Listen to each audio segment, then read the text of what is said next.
Amados de Dios, qué bueno volvernos a encontrar en esta mañana para poder reflexionar en la preciosa palabra de Dios. Apocalipsis 7, el verso 13, dice la escritura: entonces uno de los ancianos habló diciéndome: estos que están vestidos de ropas blancas, ¿quiénes son y de dónde han venido? Yo le dije: Señor, tú lo sabes. Y él me dijo: estos son los que han salido de la gran tribulación y han lavado sus ropas y las han emblanquecido en la sangre del Cordero. La pregunta clara es: ¿habrá salvación en medio de la gran tribulación? La respuesta es sí, sí habrá salvación. Pero viene otra pregunta: ¿para quién será esa salvación? La escritura me deja ver claramente que Dios dividió la humanidad en dos grupos: los judíos y los gentiles. Y aparece un tercer grupo que la palabra no lo deja ver, que es la iglesia del Señor Jesucristo. ¿Quiénes entonces son los que podrán hallar la salvación en medio de la gran tribulación? Vamos a mirar a través de la palabra, de la escritura, que nos deja ver el Señor en relación con esto. Al leer primeramente el verso 14, podríamos llegar a deducir, ¿sí?, que obviamente personas del común que no son judíos podrían haber hallado la salvación, porque la escritura deja ver en el verso 9 y dice claramente: después de esto miré y aquí una gran multitud, la cual nadie podía contar, de todas naciones y tribus, pueblos y lenguas, que están delante del trono y en la presencia del Cordero, vestidas de ropas blancas y con palmas en las manos. Cuando la escritura dice ahí de todas las tribus, naciones, pueblos y lenguas, podríamos llegar a pensar que efectivamente en la gran tribulación aún habrá esa oportunidad de salvación para todos los pueblos de la tierra. Pero quiero decirte algo: la palabra de Dios nunca se va a contradecir. Cuando Juan está recibiendo esta revelación, él veía un grupo grande que estaba delante del trono de Dios y que le adoraba y que le servía de día y de noche al Señor. Y ese grupo estaba vestido de ropas blancas. Pero cuando veo la palabra me doy cuenta de muchas cosas. Ejemplo, cuando miro en la escritura Apocalipsis capítulo 19, el verso 7, dice la escritura: gocémonos y alegrémonos y démosle gloria, porque han llegado las bodas del Cordero, y a su esposa, y su esposa se ha preparado, y a ella se le ha concedido que se vista de lino fino, limpio y resplandeciente, porque el lino fino es las acciones justas de los santos. ¿Qué quiere decir esto? Que la iglesia, obviamente, al llegar al cielo, recibirá un cuerpo incorruptible, y además de esto, iglesia, recibirá esas vestiduras de lino fino, blanco y resplandeciente. La cuestión radica en lo siguiente, hermano: en creer que después de la gran tribulación entonces habrá salvación para todas las naciones de la tierra. Pero la verdad es que el periodo de la gran tribulación es un periodo especial de trato para el pueblo judío. ¿Cómo sabemos esto? Cuando tú miras la profecía de Daniel, el capítulo 9, el verso 26 dice: y después de las 62 semanas se quitará la vida al Mesías, mas no por sí. Recuerda que para los judíos una semana no son 7 días, sino 7 años. Esto que me está narrando acá el verso 26 ya sucedió. Se le quitó la vida al Mesías, se le quitó la vida al Señor Jesucristo, y dice claramente: y el pueblo de un príncipe que ha de venir destruirá la ciudad y el santuario, y su fin será con inundación. Hasta el fin de la guerra durarán las devastaciones. Esto también ya sucedió cuando sencillamente vino la destrucción sobre Jerusalén en el año 70 después de Cristo, a manos de un general romano que se llamaba el general Tito. Y viene lo que nos interesa para este momento: y por otra semana, es decir, por otros 7 años, confirmará el pacto con muchos. A la mitad de la semana hará cesar el sacrificio y la ofrenda, y después, con la muchedumbre de las abominaciones, vendrá el desolador, hasta que venga la consumación y lo que esté determinado se derrame sobre El desolador. El desolador obviamente habla en tipificación de lo que es el anticristo en manos de Satanás y habla de que por otra semana, es decir, por otros 7 años, ¿qué hará el anticristo? Firmará un tratado de paz al comienzo de esos 7 años donde nadie podrá agredir al pueblo de Israel y a la mitad de esos 7 años, es decir, a los 3 años y medio, romperá el pacto y empezará la persecución más grande sobre la faz de la tierra, y esa persecución va a ir enfocada directamente hacia el pueblo judío. ¿Y por qué va a ir enfocada allí? Porque los judíos en ese momento, no todos, pero una gran mayoría, podrán reconocer que el anticristo no era el Mesías, sino que realmente el Mesías verdadero se llama Jesucristo, el Rey de Reyes y Señor de Señores. Muchos de esos judíos en medio de la gran tribulación empezarán a aceptar a Jesucristo, y ahí es donde vendrá la persecución de parte del anticristo hacia aquellos que confiesen el nombre de Jesús. Ahora, ¿cómo sabemos que los gentiles, que es el otro grupo, o las demás naciones de la tierra, no podrán obviamente reconocer, ¿sí?, al Salvador? Porque la escritura es muy clara. Mira, segunda carta del apóstol Pablo a los tesalonicenses.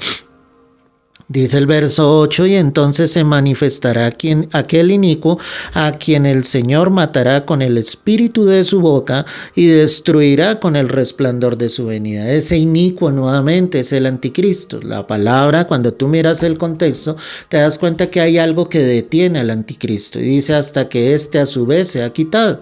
Cuando la iglesia sea arrebatada de esta tierra, el anticristo se va a poder manifestar. Y dice el verso 9: inicuo cuyo advenimiento es por obra de Satanás, con gran poder, señales y prodigios mentirosos. Obviamente el anticristo va a tener un poder supremamente grande, y por eso los habitantes de la tierra van a creer que efectivamente él es el Mesías, el Salvador, que es Dios mismo.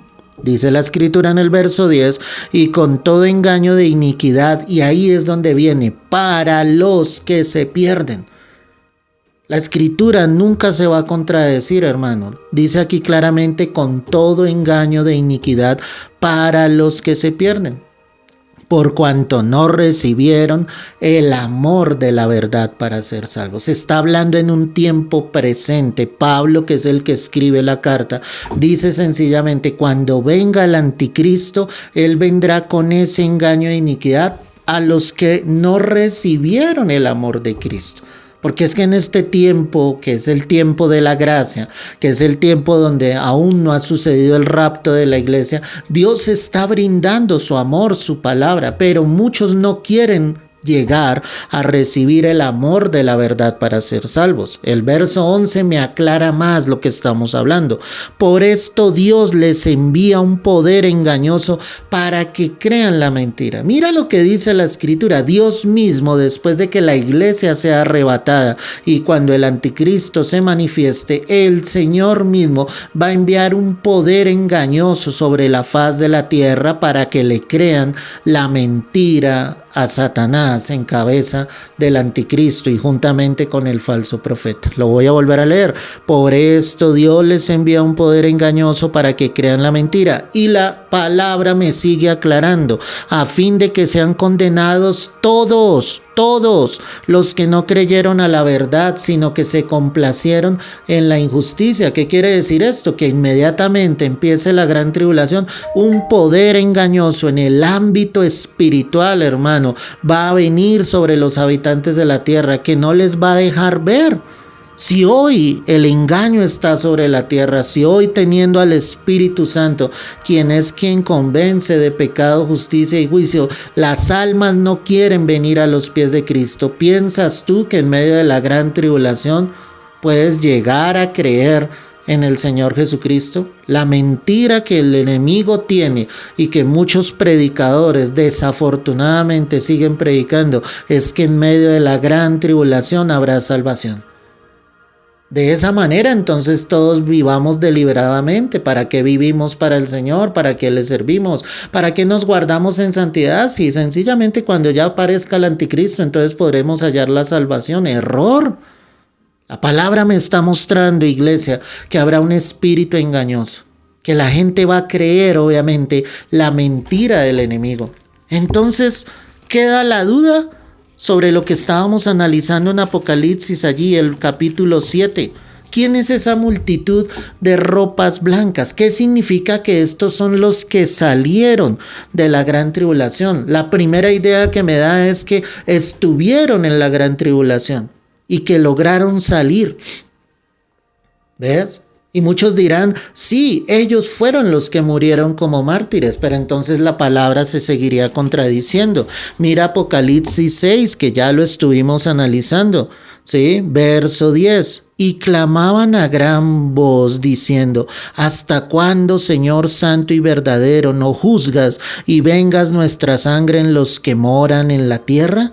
Y se les dieron vestiduras blancas y se les dijo que descansasen todavía un poco de tiempo hasta que se completara, y ahí viene la clave, el número de sus consiervos y sus hermanos que también habían de ser muertos como ellos. En este pasaje Juan ve un grupo que está clamando y diciéndole, Señor, venga nuestra sangre. Aquellos que nos causaron daño. Y la respuesta de Dios, ¿cuál es? Espere que se complete el número de sus consiervos. ¿Sabes a quién se está refiriendo este grupo? A los que verdaderamente murieron en medio de la gran tribulación. A los que entregaron su vida reconociendo a Cristo. Tienen que ser judíos porque ellos son los únicos que están esperando al Mesías. Los gentiles, las demás naciones de la tierra son ajenos a esa verdad. Los gentiles no están esperando un Salvador. Los judíos sí siguen esperando un Salvador. Y ahí está la gran diferencia. ¿Cómo podemos entonces explicar este pasaje de Apocalipsis 7, donde dice el verso 14? Señor, tú lo sabes, y él me dijo, estos son los que han salido de la gran tribulación y han lavado sus ropas y las han emblanquecido con la sangre del Cordero. La idea clara es que esos que salieron fueron los que fueron librados, los que ni siquiera lograron entrar, hermano, a la gran tribulación, los que Dios guardó de estar en ese momento difícil. La palabra misma me lo aclara, hermano, en la primera carta a los tesalonicenses, y allí terminamos. El capítulo 5, dice el verso 2. Porque vosotros sabéis perfectamente que el día del Señor vendrá así como ladrón en la noche, que cuando digan paz y seguridad, entonces vendrá sobre ellos destrucción repentina como los dolores a la mujer encinta y no escaparán. Cuando Pablo dice esto, tengan presente, le dice a la iglesia, tengan presente que el Señor viene como ladrón en la noche, porque habrá otros que les dirán paz y seguridad, y cuando ellos estén en paz, ¿qué vendrá sobre ellos? Destrucción repentina. Pero mira cómo aclara la palabra, verso 4, mas vosotros, hermanos, no estáis en tinieblas para que aquel día os sorprenda como ladrón. ¿Te das cuenta? Él está diciendo, ustedes no son de ese grupo que van a ser engañados, ustedes no son de ese grupo que van a estar desapercibidos de esta verdad. Ustedes no están en tinieblas. ¿Quiénes no están en tinieblas? La iglesia. ¿Qué está esperando la iglesia? Al Señor, el arrebatamiento. Porque todos vosotros sois luz, hijos de luz e hijos del día. No somos de la noche ni de las tinieblas. Y él dice, por tanto, no durmamos como los demás, sino velemos y seamos sobrios. ¿Quiénes están velando? Los que están en Cristo, los que son conscientes del regreso de Cristo, no los que están diciendo, si no me voy ahora en el rapto, pues sencillamente hallaré mi salvación en medio de la gran tribulación. Es una mentira que el enemigo ha metido. La iglesia, sus verdaderos hijos, estamos velando, estamos siendo sobrios, equilibrados, sabemos que tenemos que esperar a que el Señor obviamente regrese. Pues los que duermen de noche duermen y los que se embriagan de noche se embriagan. Pero nosotros que somos del día, seamos sobrios, habiéndonos vestido con la coraza de fe y de amor y con la esperanza de salvación como yelmo. ¿Sí te das cuenta? El yelmo es el casco y dice teniendo la esperanza de salvación, teniendo en tu mente, en tu cabeza la conciencia de que realmente el Señor regresa en breve. Y mira lo que dice la palabra, porque no nos ha puesto Dios para ira, sino para alcanzar salvación por medio de nuestro Señor Jesucristo.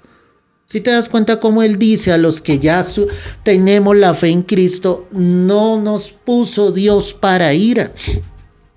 La iglesia obviamente va a ser arrebatada antes de que inicie la gran tribulación. Quien murió por nosotros para que ya sea que velemos o que durmamos, en el sentido de morir, vivamos juntamente con Él.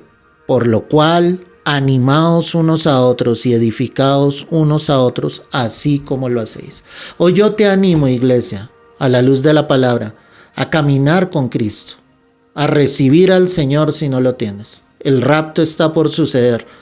Y la mentira diabólica de que la salvación la podrás obtener en medio de la gran tribulación, te digo, es algo terrible.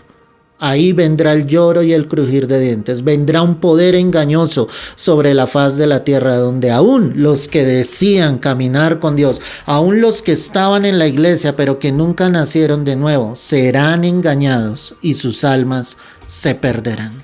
Padre amado, quiero darte gracias en esta mañana por tu palabra y te pido, Señor, que por medio de tu Espíritu tú hagas entender esta palabra a todos los que la escuchen, Dios. Bendigo cada vida y cada corazón, Señor, y oro para que haya un verdadero arrepentimiento en todos nuestros corazones. Esperamos tu pronto regreso, Señor. Sí, Señor, vuelve pronto. Amén, Señor Jesús. Amén. Gloria a ti, oh Rey. Es en Cristo Jesús. Amén y amén. Gloria al Señor, hermano. El que tenga oídos para oír, oiga lo que el Espíritu dice a la iglesia. Dios los bendiga. Dios los guarde.